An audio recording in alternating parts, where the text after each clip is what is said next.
క్రీస్తునాథుని యందు మిక్కిలి ప్రియులకు సహోదరి సహోదరులారా,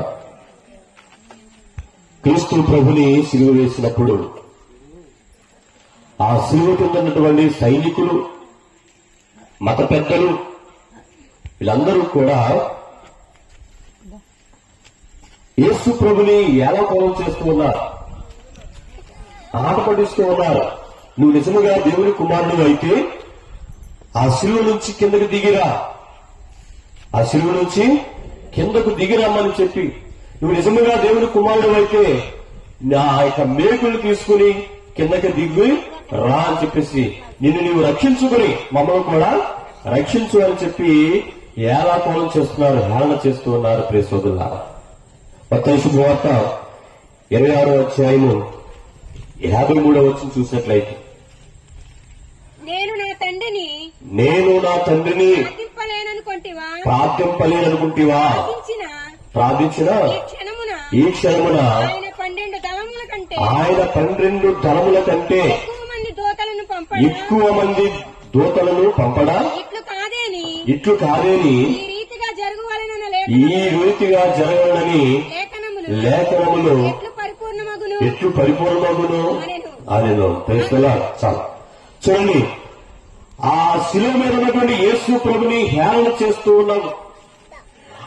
నిన్ను నీవు రక్షించుకుని మమ్మల్ని కూడా రక్షించు అంటూ ఉన్నారు. శిలువ నుంచి కిందకి దిగిరా అని చెప్పేసి అంటూ ఉన్నారు.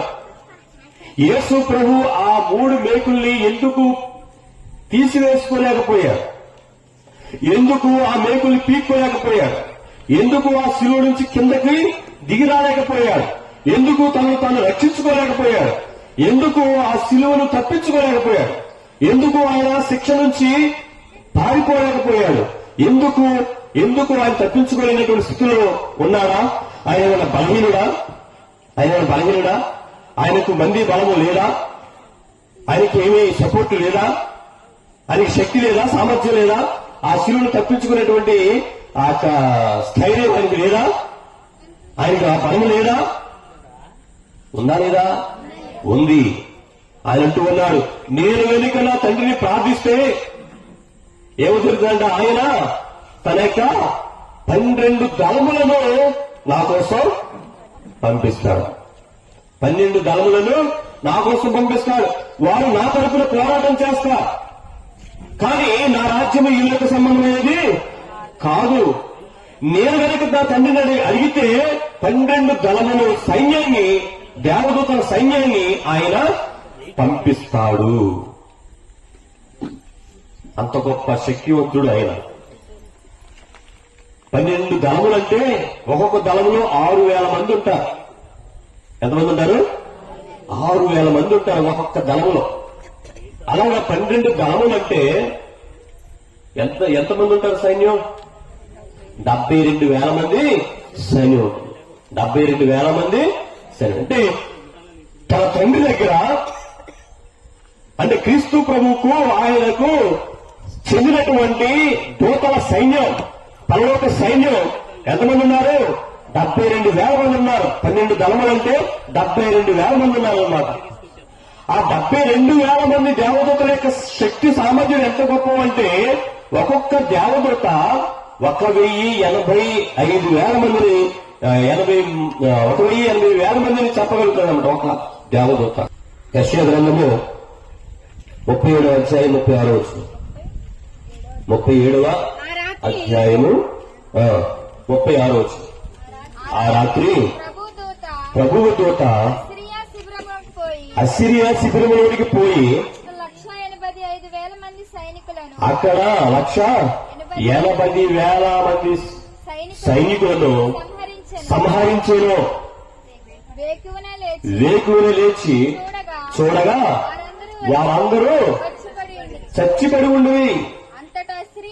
చాలు. ఎంతమందిని చంపిందంటే ఒక దేవదూత? చెప్పాలి మీరు మాట్లాడు. ఎంతమందిని చంపింది? ఒక దేవదూత 1,80,000 మందిని చంపగలిగితే 72,000 మంది సైన్యము ఎంతమందిని చంపగలుగుతుంది? 72,000 మంది సైన్యము ఎంతమంది చెప్పండి? ఒక దేవదూత 1,80,000 మందిని చంపగలిగితే, ఒక్క దేవదూత 1,80,000 మందిని చంపగలిగితే 72,000 మంది సైన్యము, దేవదూతల సైన్యము ఎంతమందిని చంపగలుగుతుంది చెప్పండి? కొన్ని లక్షల మందిని చంపగలరు. అంత సైన్యం ఉంది, అంత శక్తి ఉంది క్రీస్తు ప్రభుకి. ఆయన తలుచుకుంటే పరలోక దేవదూతలు దిగి వస్తారు, పరలోక దేవతల సైన్యం దిగి వస్తుంది. యూదుల మీదకు, యూదా మత పెద్దల మీదకు, రోమ సైన్యం మీదకి దండయాత్ర చేసి వాళ్ళందరినీ కూడా మట్టుమాయను చేయగలుగుతుంది, మసి చేయగలుగుతుంది సైన్యం, దేవదూతల యొక్క సైన్యం. ప్రియ సోదరులారా, కానీ క్రీస్తు ప్రభువు తలంచుకుంటే ఈ సైన్యం రావాల్సిన అవసరం లేనే లేదు. ఆయనే స్వయముగా శక్తివంతుడు, ఆయనే స్వయముగా బలవంతుడు, ఆయనే స్వయముగా మహావీరుడు. ఆయన కన్నులు ఎటువంటి వంట? దర్శన గ్రంథము 19వ అధ్యాయం 12వ వచనం చదవండి.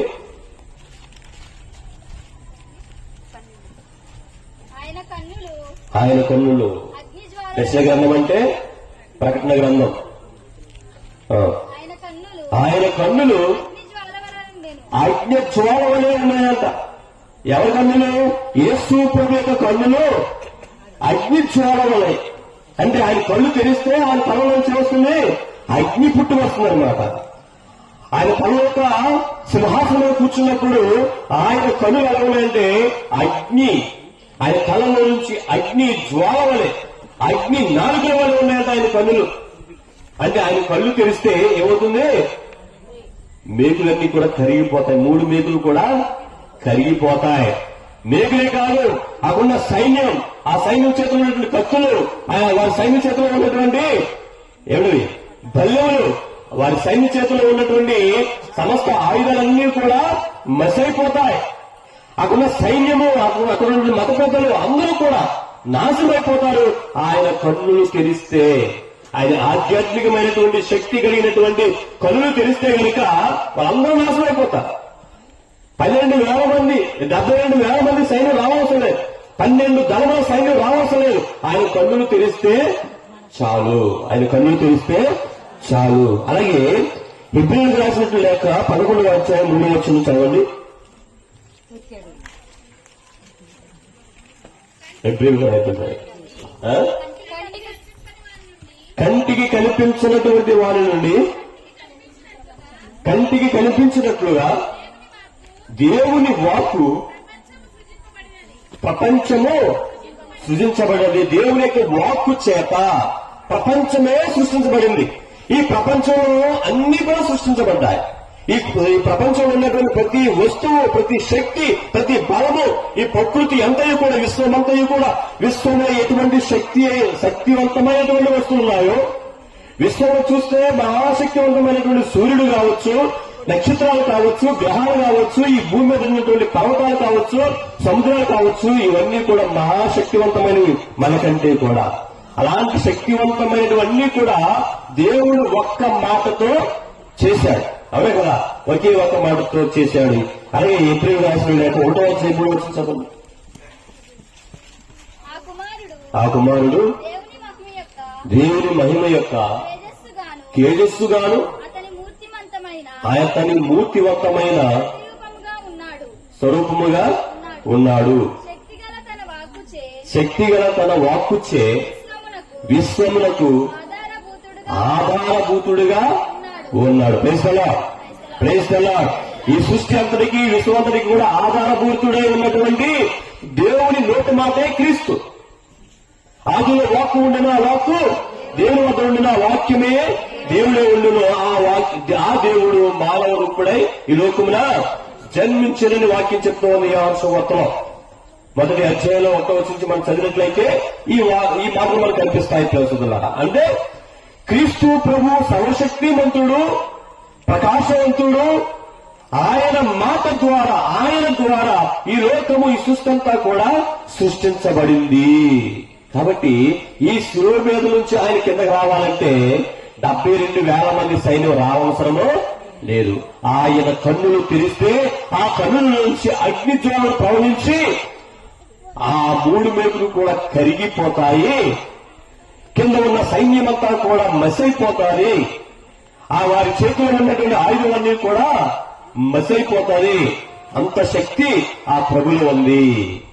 అలాగే ఆయన మాట, ఒక్క మాట చెప్పితే, ఒక మాటతో ప్రపంచాన్ని సృష్టించినటువంటి దేవుడు ఒక మాట చెప్తే నాశనం కాదా?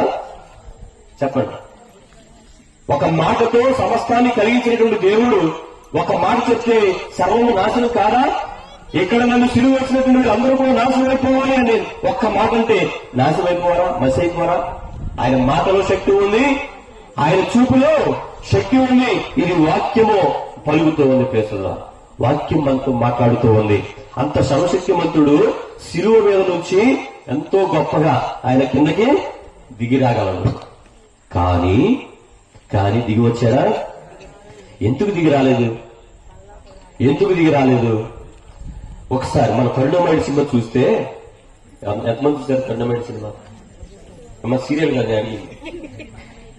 కరుణామయుడు సినిమా ఎంతమంది చూశారు? మీరు ఎవరు చూడలేదా? చూడకపోతే మళ్ళీ చూడండి. అర్థమైందా? కరుణామయుడు సినిమా ఈ చూడండి. మన సీరియల్ ఏంటది? కార్తీక దీపం, ఇవి ఋతురాగాలు, అది ఇప్పుడు మా చిన్నప్పుడు ఇవన్నీ చూస్తాం. కానీ కరుణామయుడు సినిమా చూసారా? రాజాది రాజ సినిమా చూడమని చూసారా? ఎంతమంది చూసారు రాజాది రాజ సినిమా? రాజాది రాజ యూట్యూబ్ లో ఉంటుంది, చూడండి. యూట్యూబ్ లో అయ్యి చూస్తారు. రాజాది రాజ మీకు ఇప్పుడున్న టీవీలన్నీ కూడా స్మార్ట్ టీవీలే, అందులో యూట్యూబ్ కూడా ఉంటుంది. అందులో మనం ఓపెన్ చేసుకుని చూడొచ్చు. అర్థమైందా? రాజాది రాజ చూడండి. తర్వాత కరుణామయుడు సినిమా ఎంతమంది చూశారు? కరుణామయుడు నేను 170 సార్లు చూశాను. నేను కరుణామయుడు సినిమా. మీరు కరుణామయుడు సినిమాలో బరబ్బా అని ఒకడు ఉంటాడు. బరబ్బా అని ఉంటాడు. ఆ బరబ్బా బందిపోటు దొంగ. ఆ బందిపోటు దొంగని అరెస్ట్ చేస్తారు, బంధిస్తారు, జైల్లో పెడతారు. అంతకుముందు యేసు ప్రభుని చూస్తాడు ఈయన. ఈ బందిపోటు దొంగ యేసు ప్రభుడే. బందిపోటు దొంగ కంటే విప్లవకారుడు అంటే మనం ఇంకా అర్థవంతంగా ఉంటుంది అనమాట. విప్లవకారుడు ఎవరి మీదకి విప్లవం? రోమా చక్రవర్తి మీద, రోమా పరిపాలన మీద విప్లవం లేవదీస్తున్నాడు. అతని దగ్గర ఖండబలం ఉంది. ఆయుధ బలం ఉంది. కానీ యేసు ప్రభుని గురించి విన్నప్పుడు, యేసు ప్రభు గురించి ఆయనకి తెలిసింది ఏంటంటే ఆయన కూడా ప్రజలున్నారు. యేసు ప్రభు కూడా ప్రజలున్నారు. ఆయన బోధిస్తూ ఉంటే అనేక మంది ఆయన దగ్గరికి వస్తున్నారు. ఆయన స్వస్థతలు, ఆయన అద్భుతాలు, ఆయన యొక్క బోధనలు అన్ని కూడా విని అనేక మంది ప్రజలు ఆయన దగ్గరికి వస్తూ ఉన్నారు. ఈయనకు ఒక ఆలోచన వచ్చింది. ఎవరికి? బందిపోటు దొంగ అయినటువంటి విప్లవకారుడైనటువంటి ఈ యొక్క బరబ్బాకి ఈ మాట తెలిసింది. ఆ యేసు ప్రభు గురించి విన్నాడు.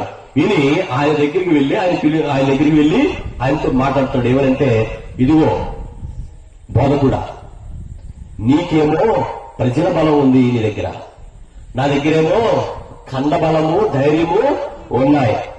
మనిద్దరము కలిస్తే గనుక నీవు గనుక నాతో చేతులు కలిపితే గనుక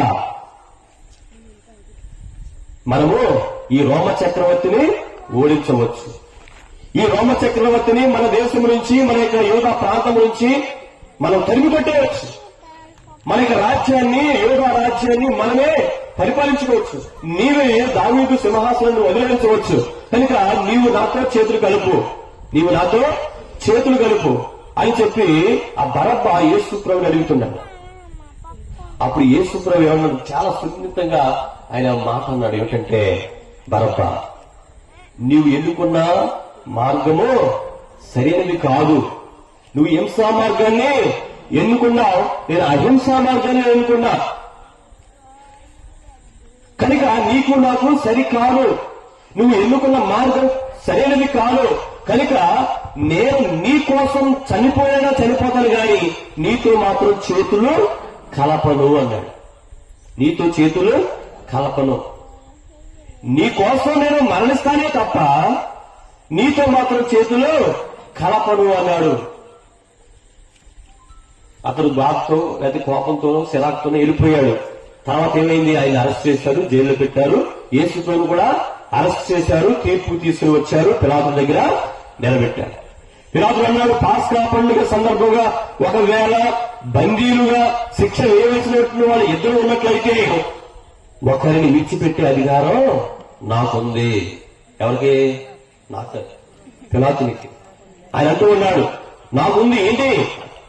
ఇద్దరిలో ఒకరిని విడిచిపెట్టే అధికారం ఉంది. ఇదిగో మీ ముందు మీ రాజు ఉన్నాడు, బందిపోటు దొంగ బరబ్బా ఉన్నాడు. వీరిద్దరిలో ఎవరిని విడిపించమంటారు? మీ యూదుల రాజు అయినటువంటి యేసుని విడిపించమంటారా అని అప్పుడున్నటువంటి ప్రజలందరినీ కూడా అడిగారు. అప్పుడు ప్రజలందరూ ఏమన్నారు? యేసుని కాదు, బరబ్బాని విడిచిపెట్టండి. అడు దొంగ, దోపిడీకారుడు, విప్లవకారుడు. అయినప్పటికీ కూడా యేసు ప్రభు మీద ఉన్నటువంటి కోపంతో యేసు ప్రభు ఏదైనా చంపాలి, ఆయన వలన మతం భ్రష్టమైపోతూ ఉంది, మా యొక్క పలుకుబడి పోతూ ఉంది, మా యొక్క విధానాలు పోతూ ఉన్నాయి, మాకు చెప్పులు మునిలాగా తయారయ్యాడు కాబట్టి ఆయన ఏదైనా చంపాలని చూస్తున్నటువంటి ఈ యూదా ప్రజలు, యూదా పెద్దలు ఏం చేశారు? ఆయన్ని కాదు, బరబ్బాని విడుదల చేయండి. ఆ బరబ్బాని విడుదల చేసినప్పుడు ఆశ్చర్యపోతున్నాడు బరబ్బా. ఏంటంటే నన్ను ఎందుకు విడుదల చేశారు? ఇన్ని పోరాటాలు చేశాను, చక్రవర్తికి వ్యతిరేకంగా నేను నడుచుకున్నాను, నన్ను బంధించారు, ఎందుకు నన్ను విడిచిపెట్టారంటే ఆయనకు చెవిన పడినటువంటి వాక్ ఏంటంటే, నీకు బదులుగా యేసుని సిలువ వేస్తూ ఉన్నారు, నీకు బదులుగా యేసుని సిలువ వేస్తూ ఉన్నారు, నీకు బదులుగా ఆయన సిలువ ఎక్కుతూ ఉన్నారు. ఆయనను పిలాతునికి ఇద్దరిలో ఒకరిని విడిచిపెట్టే అధికారం ఉంది. ఆయనే విడిచిపెట్టాలి, ఎందుకంటే ఆయన ఎటువంటి దోషమో లేదు. విచారించాడు. గలిలయలో ఉన్నటువంటి ఏరోదు దగ్గరికి పంపించారు. ఏరోదు కూడా ఏం చెప్పాడు? ఇతనికి దగ్గర ఏమీ దోషము లేదని చెప్పాడు. అలాగా చాలా విచారించిన తర్వాత పిలాతుడు అనుకున్నాడు, ఇతరులు ఎటువంటి దోషము లేదు, విడిపించవలసింది ఇతరులనే. కానీ ఈ ప్రజలందరూ మాత్రం బరబ్బానే విడుదల చేయమంటూ ఉన్నారు. ఆయనకి తెలుసు, బరబ్బాకి నేను శిక్షకు అర్హుడిని, ఇక శిక్ష నాకు ఖాయం అని చెప్పేసి డిసైడ్ చేసుకున్నాడు మనసులో. డిసైడ్ చేసుకుని దాని ప్రకారంగా మైండ్ లో ప్రిపేర్ అయిపోయాడు. కానీ విడుదల ఇచ్చింది, స్వేచ్ఛ ఇచ్చారు. ఆ యొక్క బందీకాలం నుంచి వెళ్ళిపోమన్నా ఆశ్చర్యపోయాడు. ఏంటి అని తెలిసిన వాకేంటి? నాకు బదులుగా యేసు చనిపోతూ ఉన్నాడు. అప్పుడు ఆయనకి మాట అనుకోండి, ఆ మాట గుర్తు వచ్చింది. ఏంటి? అయ్యా బరబ్బా, నీకోసం నేను మరణిస్తానే గాని నీతో మాత్రం చేతులు కలపను అన్నాడు. నీతో చేతులు మాత్రం కలప, నీ కోసం మరణిస్తాను అన్న మాట గుర్తుకొచ్చింది. అంటే నా పాపమే కాదు, నా యొక్క నేరాలకు కాదు, నా యొక్క క్రియలకు కాదు ఆయన మరణిస్తున్నాడు. నా నేరాలన్నీ కూడా ఆయన మోసుకుంటూ ఉన్నాడు. కాబట్టి ఆయన ఏ విధంగా రక్షించాలని చెప్పేసి పరుగున ఆయన ప్రభు అని కేకలు వేసుకుంటూ వెళ్తున్నాడు. ఆయన కల్వరి కొండకు చేరుకునే లోపల యేసు ప్రభు శిలువ మీద కొట్టబడ్డాడు. ఇంకేం చేస్తాడు? మారు మనసు పొందిన ప్రయోజనం లేకుండా పోయింది, ఆయన్ని రక్షించే మార్గం లేకుండా పోయింది. ప్రేస్తులారా, బరబ్బా కోసం యేసు ప్రభు ఆ క్షణంలో మరణించినట్టుగానే మనందరి కోసం ఆయన మరణించవలసి ఉన్నది. అందుకని రాయబడింది ఏమని? లేఖనములు పరిపూర్ణమైనట్లుగా ఇది జరగవాలి, లేఖనములు నెరవేరినట్లుగా ఇది జరగాలి. ఏమిటా లేఖనములు అంటే? కీర్తన గ్రంథాలను, యెషయా గ్రంథములు, ప్రవక్తల గ్రంథాలను మన కోసం ఒక రక్షకుడు పుట్టవలసి ఉన్నది, మన కోసం ఒక రక్షకుడు మరణించవలసి ఉంది, మన కోసం ఒక రక్షకుడు తన రక్తాన్ని చిందించవలసి ఉన్నది, మన కోసం ఒక రక్షకుడు శిక్షను అనుభవించి మరణించవలసి ఉన్నది. అది దేవుని యొక్క ప్రణాళిక. ఎక్కడ ప్రారంభమైందో ప్రణాళిక అంటే ఆది కాండములోనే అది ప్రారంభమైంది. ఆది కాండం 3వ అధ్యాయంలో ఆయన మరి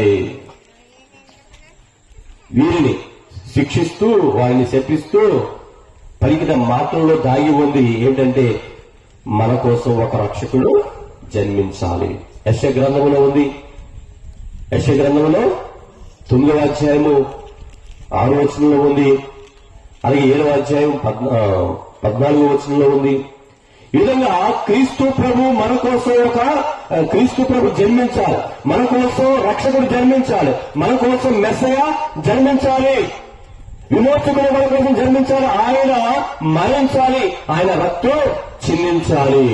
అందుకే మన కోసం ఆయన మరణించవలసి ఉంది. కాబట్టి ఆయన సిలువను ఎక్కి ఆ మేకులు సునాశయంగా ఆయన తప్పించుకోగలిగినప్పటికీ కూడా, సిలువ నుంచి సునాశయంగా దిగి రాగలిగినటువంటి శక్తి ఆయనకు ఉన్నప్పటికీ కూడా, ఆ కొండ వాళ్ళందరినీ కూడా మసి చేయగలిగిన శక్తి ఆయనకు ఉన్నప్పటికీ కూడా ఆయన అటులా చేయలేదు.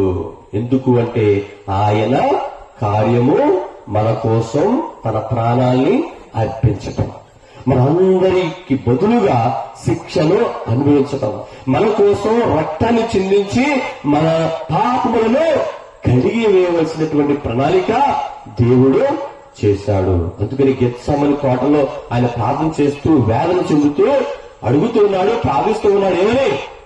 ఏమని ప్రభువా, నీ చిత్తమైతే ఈ శ్రమల పాత్ర నాలోంచి తొలగించు, నీ చిత్తమైతే తొలగించు, కానీ నా చిత్తం కాదు నీ చిత్తమే, నా చిత్తము కాదు నీ చిత్తమే. ఏంటి ఆయన చిత్తం? దేవుని చిత్తం ఏమిటి అంటే ఆయన మన కోసం మరణించాలి, మన కోసం చనిపోవాలి. అప్పుడు బరబ్బా ఏ విధంగా అయితే తలంచాడో ఈ రోజు కూడా మనము అలాగే తలంచాలి. నా కోసం ఆయన మరణిస్తున్నాడు, మన కోసం ఆయన రక్తాన్ని చిందిస్తూ ఉన్నాడు. కనుక ఆయన క్రీస్తు ప్రభు మన కోసం మరణించాడనేటువంటి ఆ పరమ సత్యాన్ని మనము ఎల్లప్పుడూ కూడా గుర్తుంచుకోవాలి.